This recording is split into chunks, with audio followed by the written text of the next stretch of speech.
بس خليني أقول لك حاجة بجد. أنت دلوقتي بتضيع وقت كبير أوي على السوشيال ميديا كل يوم، سواء بتتفرج على محتوى أو بتضحك أو بتتعلم أو حتى بتتابع بس الناس اللي أنت بتحبها. طيب ما سألتش نفسك في يوم ليه أنت مش واحد منهم؟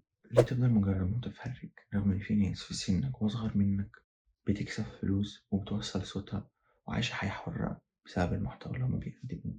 النهاردة هكلمك عن الأسباب الأساسية اللي تخليك تبدأ في صناعة المحتوى، وهديك كمان خطوات عملية عشان تبدأ في صناعة المحتوى. باختصار، السوشيال ميديا مش موضة، دي المستقبل. زمان النجاح كان مرتبط بوظيفة أو شهادة جامعية أو إن أنت اتخرجت من جامعة، تمام؟ لكن دلوقتي كل المعايير اتغيرت. السوشيال ميديا بقت واحدة من أقوى الصناعات دلوقتي، والمحتوى هو الوقود اللي بيشغلها. في 2024 بس كان في 5 مليار شخص بيستعملوا النت، تمام، وكانوا بيستهلكوا محتوى يوميا. صناعة المحتوى بقت واحدة من أسرع المجالات نمواً، وكل الشركات اللي في العالم كله بقت بتستثمر فيها بملايين الدولارات. في ناس بتبدأ من ولا شيء وبتحقق ملايين المشاهدات والدولارات كمان في شهور قليلة بس. بمعنى إن أنت لو عندك حاجة تقولها، ده هو أنسب وقت تقولها فيه. المحتوى مش هواية، المحتوى ده بقى بيزنس حقيقي دلوقتي يقدر يساعدك إنت تعمل دخل إضافي وتحقق دخل سلبي كمان. في ناس كتير بتقول أنا مش عايز أبقى يوتيوبر أو تيك توكر، أنا عايز أبقى حاجة جدية، فاهم، عايز أعلى بالمستوى الوظيفي مثلا.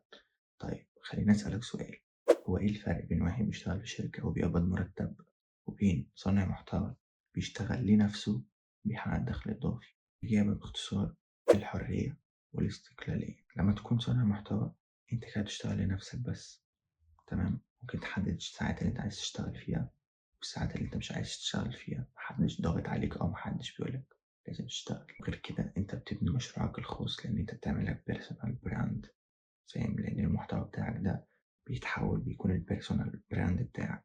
وغير كده إن مصادر الدخل لأي صانع محتوى بيكون أكتر من طريقة على عكس الوظيفة. هديك دلوقتي أمثلة كتيرة أوي على مصادر الدخل لصناع المحتوى. أول حاجة وأشهرهم هي إعلانات يوتيوب وجوجل أدسنس.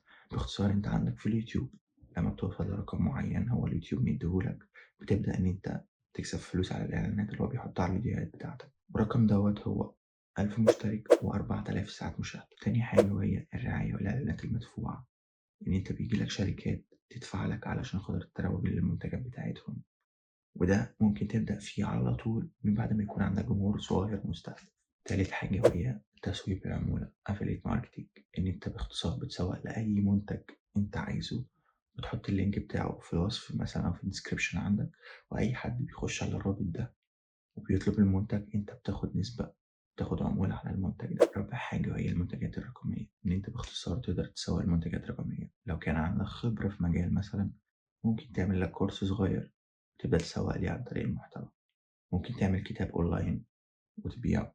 ممكن تعمل تصاميم وملفات جاهزة وتبيعها. خامس حاجة معانا وهي الاشتراكات، لأن باختصار دلوقتي الميزة دي لسه متضافة في يوتيوب، وهي إن الناس تقدر دلوقتي تدفع لك فلوس وتكون مشتركة في القناة بتاعتك، إن هي ينزل لها محتوى يكون قبل ما الناس تشوفه، أو يكون محتوى مش هينزل للناس أصلا وهينزل للناس دي بس. سادس حاجة معانا طبعا وهي زي ما كل الناس عملت، إن أنت تعمل البراند بتاعك، سواء كان ملابس أو عطور أو أي حاجة أنت عايز تعملها ممكن تعمل منها براند وتستغل شهرتك، تبدأ تسوق لها عن المحتوى والناس هتشتري لأن هي بتحب.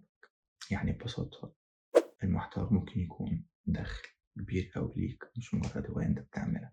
وكمان صناعة المحتوى بتعلمك مهارات كتير أنت مكنتش تفكر إن أنت تتعلمها، بتخليك تبقى جامد في أي مجال. لما تبدأ في صناعة المحتوى هتتعلم حاجات تفيدك طول حياتك حتى لو مش هتكمل في المجال ده. من المهارات المهمة اللي أنت بتكتسبها من صناعة المحتوى هي التصوير والمونتاج، لأن دول أهم حاجة أصلا في صناعة المحتوى. إن أنت بتكون قادر إن أنت تصور فيديو بجودة عالية حتى لو بإمكانيات بسيطة. تاني مهارة ودي مهمة برضه في أي مجال برضه هتخش فيه وهي الكتابة وصياغة الأفكار. أنت هتكون قادر إن أنت تكتب سكريبت قوي يخلي الناس مهتمة أوي باللي أنت بتقوله. تالت مهارة وهي التسويق والبيرسونال براند، إن أنت باختصار تخلي اسمك معروف وقوي وتسوق لنفسك وتعمل لنفسك براند شخصي. التواصل والتأثير، إن أنت باختصار هتكون شخص واثق من نفسك أكتر، إن أنت بقيت بتأثر على ناس وفي ناس بتسمع وبتثق في كلامك. وده هيخلّيك تكون واثق في نَفْسك أكتر، هيعلّمك مهارة تانية كل الناس دلوقتي بتدوّر إن هي تتعلمها، وهي إدارة الوقت، وإزاي تفرّق بين حياتك الشخصية وصناعة المحتوى. باختصار، كل المهارات اللي أنت اتعلمتها دي من صناعة المحتوى ممكن تفتح ليك فرصة شغل، مش بس في صناعة المحتوى، ممكن تفتح ليك فرصة شغل في مجالات كتير أوي. وده ليه؟ لأن باختصار دلوقتي كل الشركات بتدور على ناس بتعرف تعمل تسويق رقمي، وبتعرف تعمل فيديوهات عشان تسوق للمنتجات أو للخدمة بتاعة الشركة. وده يعلمنا إن البداية سهلة، ولكن الاستمرارية هي النقطة الصعبة، وهي السر أصلا في اللعبة كلها. في ناس كتير أوي بتبدأ في صناعة المحتوى، ولكن مفيش حد فيهم بيكمل. ولكن اللي بيكمل هو اللي بيوصل للنجاح، هو اللي بيوصل للي هو عاوزه، هو اللي بيوصل للحرية والاستقلالية اللي أنت عايزها. في البداية مش لازم يكون عندك معدات غالية أو احترافية أو حتى أفكار عبقرية إن أنت لازم تعملها، مجرد بس إن أنت تبدأ. إزاي أبدأ حتى بأقل حاجة عندي؟ باختصار، بدل ما تشتري كاميرا، صور بكاميرا تليفونك. حاول تسجل في مكان هادي، لأن الصوت بيكون مهم، الصوت أهم من الصورة حتى في صناعة المحتوى. جرب تسجل بالإضاءة العادية بتاعة الأوضة أو بنور الشمس، مش لازم تشتري الإضاءة في الأول. بدل ما تشترك في خدمة أدوبي اللي هي المدفوعة، ممكن تتعلم كاب كات أو دافنشي، لأن هما برامج مجانية للمونتاج. وأهم نقطة عايزك تركز فيها إن أنت تقدم محتوى مفيد وممتع، لأن الناس بتهتم بالقيمة اللي أنت بتقدمها، مش بالإمكانيات اللي عندك.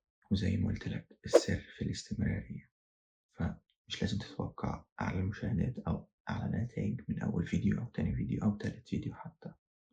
لازم تكون مستمر، ولكن لازم تعرف إن أنت حتى مع كل فيديو بتنزله أنت بتتعلم حاجة جديدة حتى لو صغيرة، بتقربك لحلمك اللي أنت عايزه أكتر.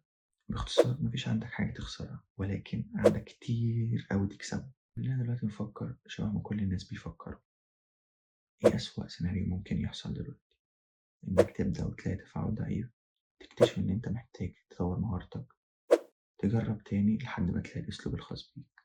ولكن في المقابل أنت ممكن تكسب دخل إضافي أو دخل أساسي، فرصة شغل مع شركات كبيرة، هتكسب شعبية وتأثير على جمهور بيحبك وبيحب المجال اللي أنت بتتكلم فيه، هتكسب خبرات تفيدك في أي مجال مش بس صناعة المحتوى. يعني المكسب أكتر من الخسارة.